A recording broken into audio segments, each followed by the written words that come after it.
YouTube? It's your boy Fleet, man, and we back, dog. We back with another video, man. But today we kind of gonna do something a little bit different, man.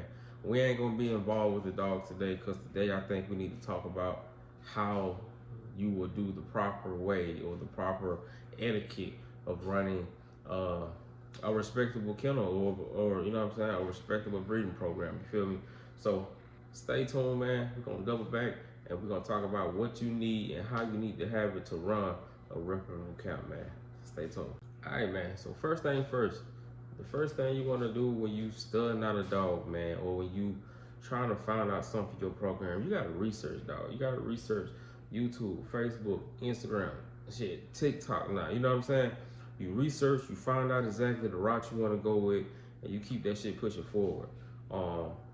But I think more so the topic for today, from what I've been seeing in the bully community, man, a bunch of miscommunications, a bunch of people, you know what I'm saying, pushing questions about when studying to this dog, can I get this or can I get that, or what constitutes a litter, or what constitutes a repeat breeding, or progesterone testing, and all of this stuff like that. So proper notification, right? So proper notification comes with, if someone, let's just say hypothetically speaking, someone is trying to breed the deuce, right? I need them to tell me when their female has a first sight of blood, right? It's first on their heat cycle. Don't call me with the first PG test, but call me when you tell me, hey, she's in heat, right? Cool. So I got it in my mental that she's in heat. I got it in my mental that I need to be aware that I need to make sure I'm doing the proper steps with him to make sure that she's good to go for this breed, right? Cool. Next step. Get your first PG test. Shoot me the first PG number. Let me know. Every PG test you get, send it to me. Let me know. Because they can spike at any moment. And the shipping of a semen or the location change or whatever, you know what I'm saying, the distance of driving, if you're coming to do a live breeding, or even if you're local, just keep me updated and abreast on all information regarding this female that you're trying to breed, right? So that's what it comes down to. It comes down to a bunch of communication that people fail to do, right? People lack with communication skills, and it's okay.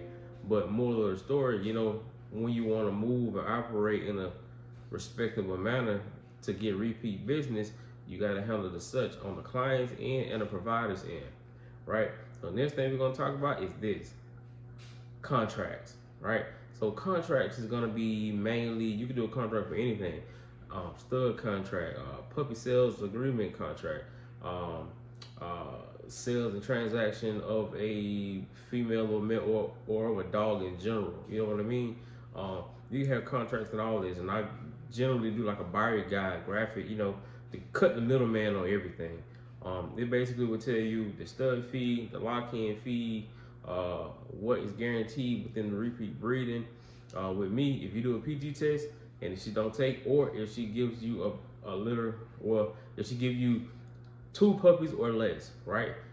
Then yes, I will guarantee a repeat breed. However, everybody don't see the idea of what constitutes a litter in the same regard. Me, I say 3 puppies or more is a litter, right? Some people say if I give you 1 puppy, that's a litter. When truthfully, it's not, in my opinion. But that's neither here nor there, you feel me? We ain't gonna get into all the answers and all the politics within this bully community, man. But yeah, you know what I mean? That's how we move. That's how we figure stuff out. That's how you can cut all of the headache out. You put it all on black and white. You put it all in your contracts. If you have a contract, that's the perfect solution. Because nobody can say he say, she say. You can always say, hey, bring up that paperwork. Hey, I got the saved copy on my end. Do you still got yours? I got your signature. Signature constitutes that you read the terms and regulations or whatever the policies to, you know, to do this breeding for what we agree on. But yeah, that's the contract portion, man. And another thing is, always keep your documentation. Keep your documentation on everything regarding your kennel, regarding your count, from rabies tag, because at any moment, you know, somebody could, I know sometimes with AKC, you know, they'll just randomly pull up on people and they'll want to see documentation. They'll want to see the environments, the living conditions that the dogs are living in. They'll want to see to make sure that you're giving them adequate cleaning, sanitized living environment, along with the proper paperwork of going through the regular motions of actually being a breeder or being classified as a breeder. You know what I mean? Because everybody always holler about, you know, backyard breeder this, backyard breeder that. That's true. You feel me? Sometimes people do, you know, like if you starting out, right, and if you don't got this big ass facility to put all these fucking dogs in, where else you gonna put these dogs to start breeding outside of your home? I was blessed enough to have a garage where I could, you know, a separate garage where I could just put my dogs in and do what I do with them. But for the average person who may not be granted with this opportunity to be able to do that, what then? I classify everybody as a backyard breeder. That's just me. That's just me. I mean, you can have documentation, you can have breeding license and shit like that per your state, but at the end of the day, dog, somebody had to start from somewhere to start breeding. You know what I mean? So somebody had to do this for other people to do this. You know what I mean? So I don't like the term backyard breeder. I really don't condone the term backyard breeder, because at the end of the day, the breed was created in some form of fashion, right? But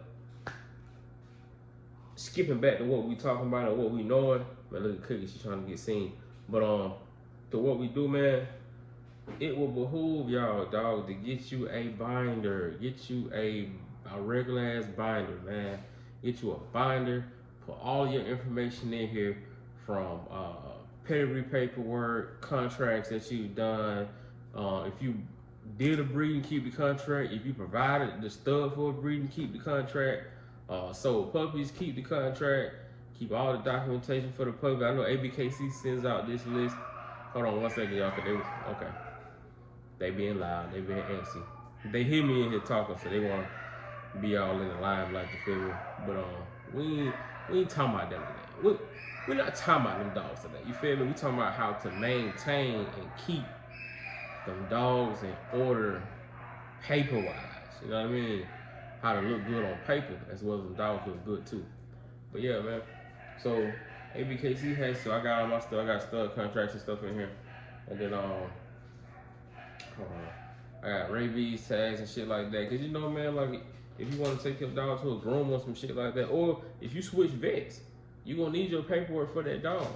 I got vet records and stuff like that, man. Every time they go through vet records or whatever, I got the pedigree for each dog categorized so far that I kept. I got pedigrees and stuff like that. But yeah, man, you want to do shit like that to make sure that everything is in order, man. You ain't got to search for nothing. You can just go straight to your binder. Okay, cool, bet. And then you move around, you know.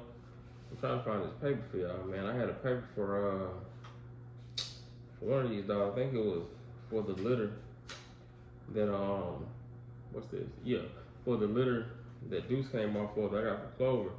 So I got paperwork, basically, you know what I'm saying, stating the puppies that came out that litter, and that I can keep the documentation for it to make sure that I know. So let's just say they lose, the owner might lose, you know what I'm saying, paperwork or something like that. With me having a recorded record of the paperwork and the ABKC number, dog, like I can go into my binder and I can send them, or I could reorder papers for the client. You know what I mean? It just, it's a lot of small, simple, detailed shit that makes it worthwhile. You know what I mean? Also too, man, don't just take cash for stud fees and puppy sales, man. Get y'all a Square account, dog. Get you a Square account.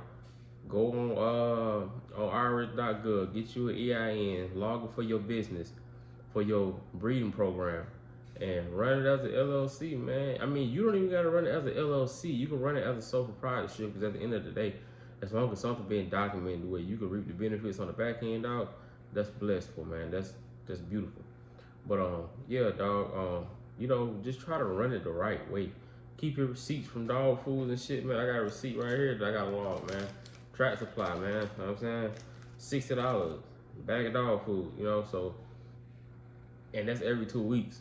So you got to think about the longevity of how you want to move around and how you want to operate.